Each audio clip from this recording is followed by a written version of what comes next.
ഫലപ്രഖ്യാപന ദിവസത്തെ വിവാദ പരാമർശം തിരുത്തി എം മണി. പാർട്ടിയുടെ തിരുത്തലിനെ അംഗീകരിക്കുന്നുവെന്നായിരുന്നു മണിയുടെ പ്രതികരണം.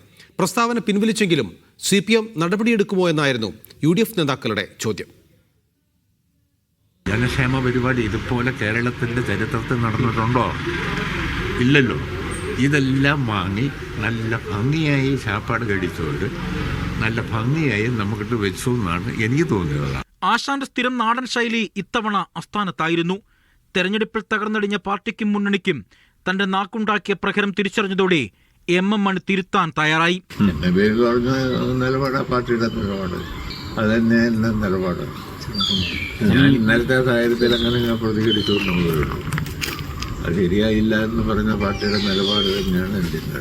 തൊഴിലാളി വർഗത്തിന്റെ നേതാവായ എം മണി അത്തരം പരാമർശം നടത്താൻ പാടില്ലായിരുന്നുവെന്ന് V ശിവൻകുട്ടി. മണിയുടെ ശൈലിയിൽ എം മണി പറഞ്ഞതാണ്.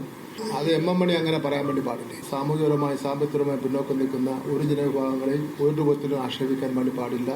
അത് CPMന്റെ നയമാണെന്ന് എനിക്ക് തോന്നുന്നു. ജനറൽ സെക്രട്ടറി മുതൽ ഇങ്ങോട്ടുള്ളവരെല്ലാം തള്ളിയെങ്കിലും മുതിർന്ന CPM നേതാവിന്റെ പരാമർശത്തെ വെറുതെ വിടാൻ കോൺഗ്രസ് തയ്യാറായില്ല.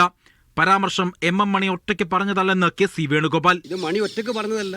കേരളത്തിലെ ഓരോ വീടുകളിലും അവർ കയറി വോട്ട് ചോദിക്കുമ്പോൾ പറഞ്ഞത് ഇതാണ്: പെൻഷൻ നിങ്ങൾക്ക് തരുന്നുണ്ട്, അപ്പോൾ നിങ്ങൾ വോട്ട് തരാൻ ബാധ്യസ്ഥരല്ലേ? അതല്ലേ മണിയുടെ സ്റ്റേറ്റ്മെന്റ് എന്നല്ല. അതിനിടെ മണിക്കെതിരെ അധിക്ഷേപ പരാമർശവുമായി RSP നേതാവ് AASIS രംഗത്തെത്തി. ഇന്നലെയും ഒരു നേതാവ് പറഞ്ഞ MM മണി അദ്ദേഹം പറഞ്ഞ എന്താണെന്ന് അറിയുമോ? ഞങ്ങൾ 2000 രൂപ പെൻഷൻ കൊടുത്ത് അത് വാങ്ങിച്ച് തിന്നുകൊണ്ട് നന്ദിയേട് കാണിച്ചതാണ് എന്ന് പറഞ്ഞാൽ MM മണിയുടെ തന്തയുടെ വകയാണോ? തെരഞ്ഞെടുപ്പ് തോൽവി ഇടതുപക്ഷത്തിന് എത്രമേൽ അപ്രതീക്ഷിതമാണ് എന്ന് വ്യക്തമാക്കുന്നതായിരുന്നു M മണിയുടെ പരാമർശം. മീഡിയ 1 ഇടുക്കി.